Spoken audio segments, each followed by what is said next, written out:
Guys ये day 2 था हमारा गुजरात में।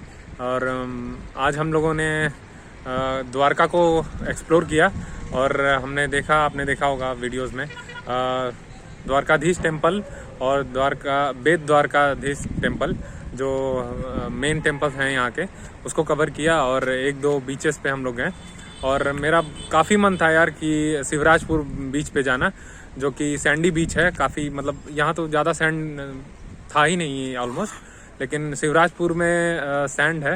लेकिन वो पता चला कि लास्ट 10 डेज से वो बंद है और आज भी बंद रहेगा। तो ये कल खुलने वाला है, लेकिन हम लोग कल तक स्टे नहीं करने वाले हैं। हम लोग आज रात में ही हमारी ट्रेन है, तो हम लोग निकलेंगे रात में ही। तो फिर कभी आएंगे गुजरात तो उसको एक्सप्लोर करेंगे। फ़िलहाल यही सारी बीचेस एक्सप्लोर किए हैं और ये सब करने के बाद काफ़ी थक गए हैं यार अभी। तो आ गए हम लोग वापस रेलवे स्टेशन पे। ये है ओखा रेलवे स्टेशन, जो कि वेस्टर्न मोस्ट रेलवे स्टेशन है इंडिया का, जो सबसे पश्चिमी रेलवे स्टेशन है इंडिया का, वहाँ पे है। इसके बाद कोई भी रेलवे स्टेशन नहीं है आगे सिर्फ समुद्र है, आपने देखा ही होगा वहाँ पे। तो ऐसा कुछ है और ये ट्रिप यहीं पे समाप्त होती है और ये यात्रा यहीं पे समाप्त होती है। काफ़ी अच्छा लगा और मेरा ये सौभाग्य था कि द्वारकाधीश ने मुझे यहाँ पे बुलाया, हमारे कृष्ण भगवान ने, और हमने दर्शन किया उनका।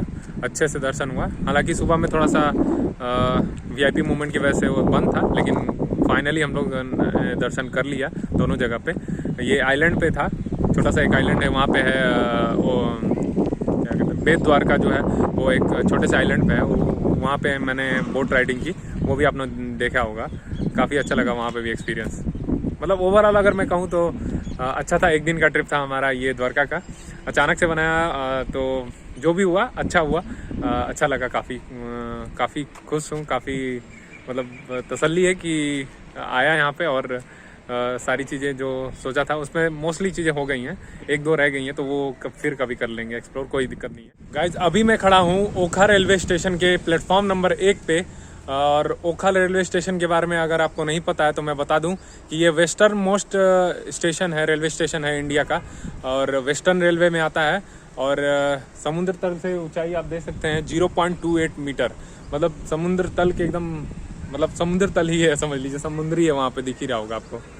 और अगर आपको याद हो तो, अगर आपने मेरी जम्मू कश्मीर वाली वीडियो देखी होगी, तो जम्मू तवी मीन सी लेवल से 343 मीटर एबव है। तो सोच लीजिए वहाँ से 343 मीटर और ये 0.280, तो ये डिफरेंस है। और सबसे पश्चिमी रेलवे स्टेशन है भारत का। गाइज तो यहाँ पे हमारा सफ़र ख़त्म होता है द्वारका का, और अभी किसी और सिटी में चलेंगे, मे बी अहमदाबाद। और आज जो हमारी ट्रेन है वो ओखा से है। ओखा से हम लोग जा रहे हैं राजकोट की तरफ। ये 15046 ओखा गोरखपुर एक्सप्रेस है। 11:20 पे है यहाँ रात में, और हम लोग को हमारे डेस्टिनेशन पे छोड़ेगी लगभग 5 बजे सुबह में। तो वही 5-6 घंटे लगेंगे फिर वापस जाने में, और फिर उसके बाद पहुँच जाएंगे वहाँ। फिर कल का दिन पूरा रेस्ट करेंगे, जो हमारा तीसरा दिन गुजरात का होगा वो वहाँ रेस्ट करेंगे, आराम करेंगे, क्योंकि काफ़ी थक गया हूँ यार यहाँ पे, और मुझे नींद चाहिए। क्योंकि कल भी रात को आपने देखा होगा कि मैं 1 बजे उठ गया था, और यहाँ ट्रेन 3 बजे थी, तो मुझे 1 बजे उठना पड़ा, और 11 बजे ही मैं सोया था। तो उसको कवर करना है, रिकवर होऊंगा तभी आगे घूमने में मज़ा भी आएगा।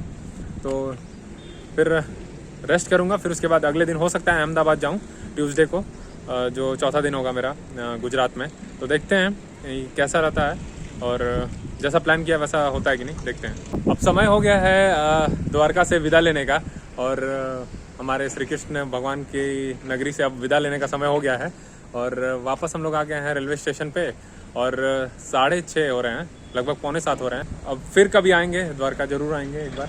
और 4 धाम यात्रा में से एक है, तो पक्का आना है कभी ना कभी। गाइज अगर आप नए हैं मेरे चैनल पे और आपने मेरी पीछे की सारी सीरीज़ नहीं देखी है, जैसे Jammu Kashmir series, Ghazipur series, Banaras series और बिहार सीरीज़, दिल्ली सीरीज़, तो डिस्क्रिप्शन में लिंक दे दूंगा, वहाँ से जाके चेकआउट कर सकते हैं। इसके अलावा अगर आपको कोई क्वेश्चन है यहाँ से द्वारका से रिलेटेड, या फिर मेरे कोई भी ट्रिप से रिलेटेड, तो आप मुझे इंस्टाग्राम या फिर फेसबुक पे भी पूछ सकते हैं। दोनों की लिंक डिस्क्रिप्शन में दे दूंगा, आप चाहें तो मुझे फॉलो भी कर सकते हैं।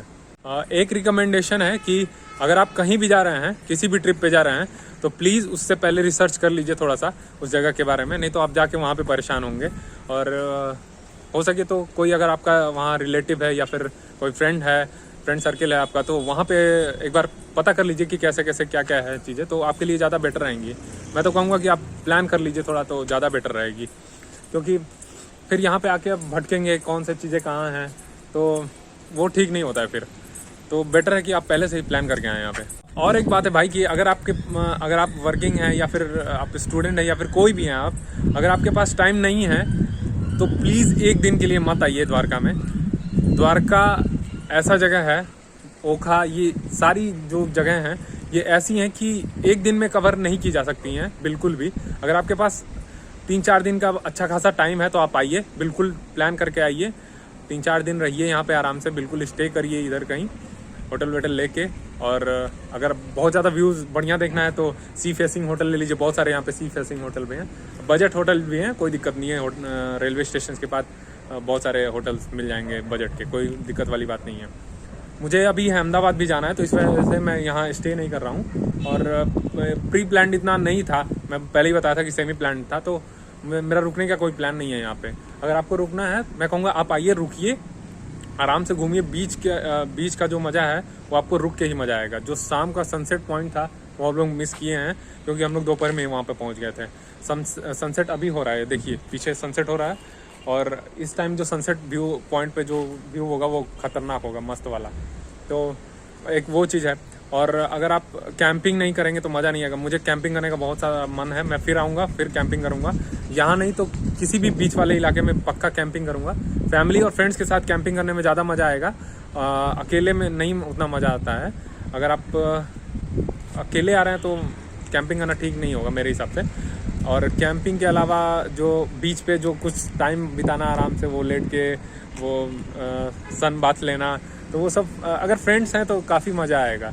तो ऐसे आप प्लान कर सकते हैं और प्लान करके आ सकते हैं यहाँ पे। ये सारी रिकमेंडेशन मैं द्वारका के लिए ही नहीं दे रहा हूँ। आप कोई भी जगह पे आप जा रहे हैं, कोई भी टूरिस्ट अट्रैक्शन पे जा रहे हैं, प्लीज़ थोड़ा सा रिसर्च कर लीजिए, काफ़ी बेटर रहेगा। आपसे जो एटलीस्ट वीडियोस देख लीजिए वहाँ की, क्योंकि आपसे जो स्कैम होते हैं ना वो नहीं होंगे, वो उसके बारे में आपको पहले से पता होगा। हर जगह, हर टूरिस्ट डेस्टिनेशन पे स्कैम पक्का होता है टूरिस्ट के साथ, लेकिन ये जो डेस्टिनेशन है यहाँ मैंने ऐसा स्कैम नहीं देखा है। क्योंकि मैं एक चीज़ नोटिस कर रहा हूँ जब से आया हूँ गुजरात में, लोग यहाँ काफ़ी मतलब कोऑपरेटिव हैं और अच्छे हैं। ये लोग काफ़ी अच्छे से बात कर रहे हैं, लहजा बहुत अच्छा है, कोऑपरेटिव भी है। मुझे पता चला कि कोऑपरेट भी करते हैं, एक दूसरे को साथ मिलके बढ़ते हैं आगे। देखेंगे इसीलिए सबसे ज़्यादा इंडस्ट्रियलिस्ट जो हैं वो गुजरात से ही हैं, जो मर्चेंट्स हैं सारे यहीं से लोग आगे हैं।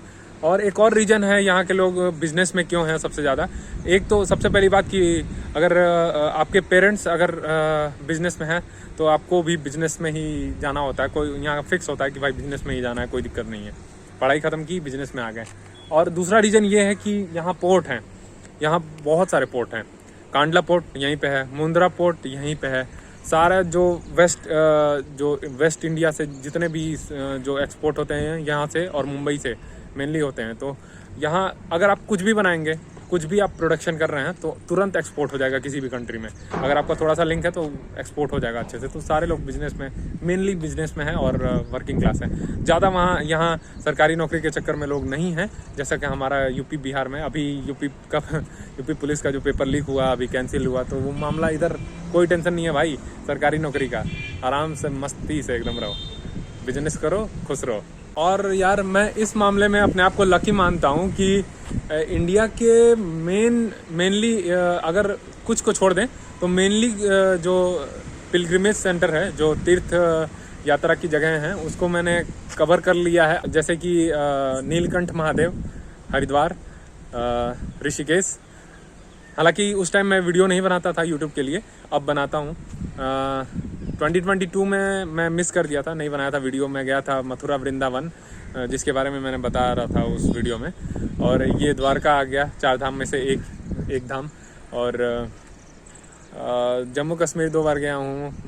मैं हर आने वाले टाइम में जाऊँगा, उज्जैन आने वाले टाइम में जाने वाला हूँ। तो चलिए भैया, यही था द्वारका और द्वारका का दर्शन, द्वारका का छोटा सा टूर हमारा, और समाप्त करते हैं इस यात्रा को यहीं पे। चलिए मिलते हैं किसी और वीडियो में किसी नए प्लेस के साथ। तब तक के लिए देखते रहिए एक्सप्लोर बग चैनल को, और सब्सक्राइब नहीं किया है तो तुरंत कर लीजिए। This is explore bug signing off from Okha, Dwarka, Gujarat.